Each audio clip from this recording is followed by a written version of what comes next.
Hi, class. I am going to break this week's lecture up into three parts.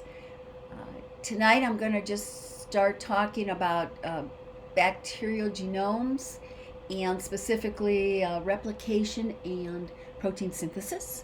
Next week I'll continue with more about the genomes and horizontal gene transfer. So first of all, you should know these terms. I have written the definitions out there for you. And one of the reasons being that I will, be talking or referring to these terms throughout this lecture. So it's good to just kind of get a hold onto some of the basic definitions for each of these. We know that genome is the entire genetic content of a cell. Genes, I'm just talking about, when I talk about a gene, is a segment of DNA that code for certain proteins, okay? Or RNA molecules. A gene sequence is a segment or an arrangement of nucleotides of a particular gene. Gene expression is production of proteins, okay? So after you go through the process of transcription and translation, then and a protein is made, we can say that the gene has been expressed. Genotype is again just a collection of genes that a cell contains within its genome, and phenotype is those observable characteristics of a cell or organism. So kind of give these a look over. There may be a couple of these terms that you'll need, that may be asking on the exam for the definition of. So first of all, I'm going to talk about DNA structure. And again, this may be a review for some of you. For many of us, we hear it over and over and over again, but it just doesn't stick. So that's why we have to review it. It's kind of like basic chemistry. So anyhow, the DNA structure, it consists of two strands of DNA nucleotides. What is a nucleotide? On the left-hand side of the slide, it gives you the three things that make up a nucleotide. So you've got a phosphate group, a sugar group, and a nitrogenous base. Nitrogenous base is basically just a molecule that contains nitrogen. So for DNA, the nucleotide does have its phosphate group, but the sugar is deoxyribose, hence the letter D standing for deoxyribose. And the nitrogenous bases are represented by a letter, one of four letters. So A is adenine, G is guanine, T is thymine, or a C, cytosine. So we've got a nice little picture there of a DNA nucleotide. So if you've got these two strands of DNA nucleotides and they are held together, what are they held together by? It's hydrogen bonds. And hydrogen bonds in and of themselves are rather weak, but when you have thousands of nucleotides held together, it does form a very stable molecule. So DNA, the double helix, another name for it, is a very stable molecule. And that stability helps it in replication and protein synthesis. So one function of DNA is, of course, replication. And we know that in replication, the DNA is replicated into an identical chromosome. And in bacterial cells, those chromosomes then will end up, through the process of binary fission, developing two identical cells. So anyhow, one function is for DNA replication of DNA, but another function is that it serves as a source of information for gene expression, for protein synthesis.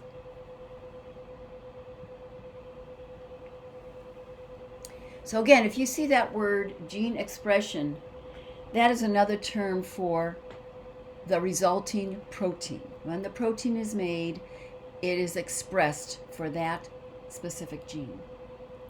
And the process is called protein synthesis. It's made up of a series of 2 steps. A, transcription, and then the second step, B, translation. So what happens in transcription is that segment holding the gene of DNA will be unwound by specific enzymes. And then that segment will be used to make a complementary segment of RNA known as messenger RNA. So that's what is being shown to you in the diagram by the letter A down there at the bottom. One thing to note is that complementary messenger RNA segment is missing thymines.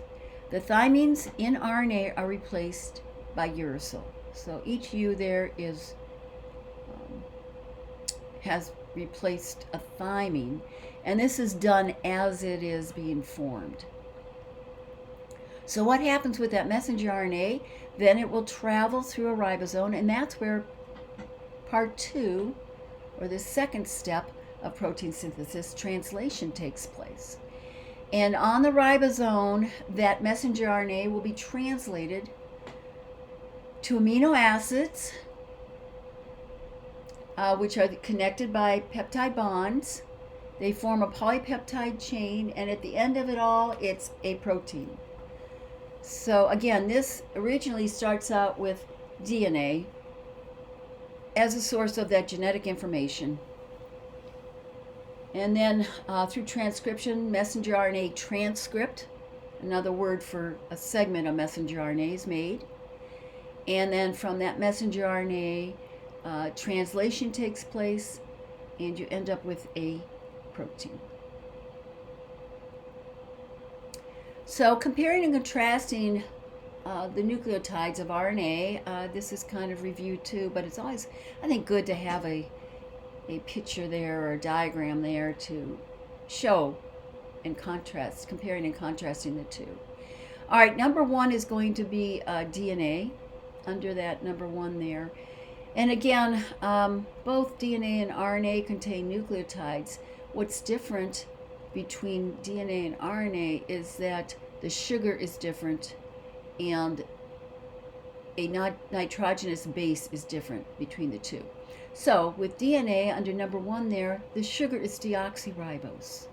Okay, deoxyribose. It does have a phosphate group, but the thing that is different is that it has thymine. Thymine is as a nitrogenous base. It still has adenine, cytosine, and guanine, but thymine is its 4th nitrogenous base. Okay, in RNA, under column 2, the sugar is ribose. Okay, different from DNA. The sugar is ribose in RNA. And instead of thymine, you have uracil. Okay, again, you still have adenine, cytosine, and guanine, but the difference in that 4th nitrogenous base is uracil instead of thymine for RNA. And again, the structure of DNA also is different. DNA is double-stranded, whereas RNA is single-stranded. And RNA is single-stranded, but it sometimes can be folded or appear almost double-stranded because it can fold in on itself, sharing complementary bases.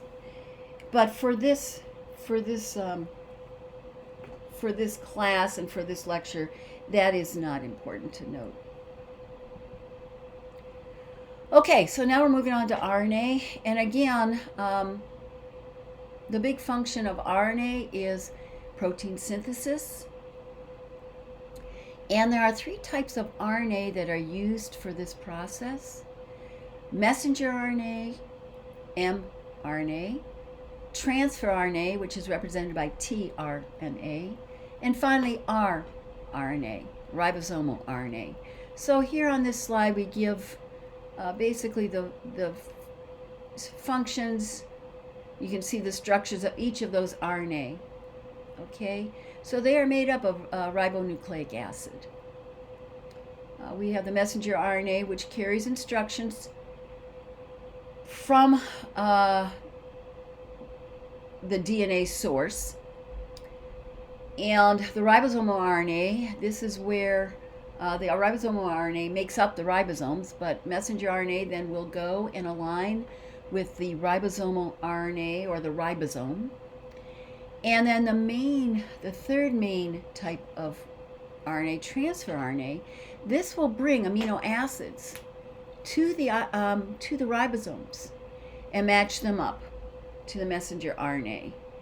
And again, there's a sequence to that, codon and anticodon, and I will put that on the video. I recommend that you watch it.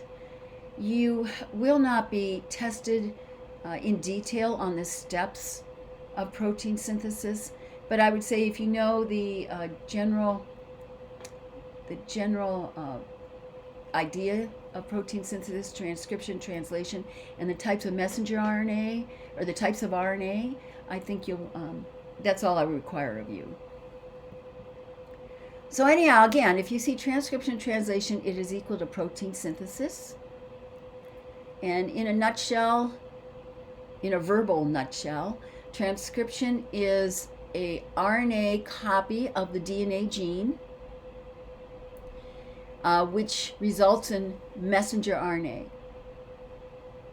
Okay, that's part one. The second step, that messenger RNA transcript, will then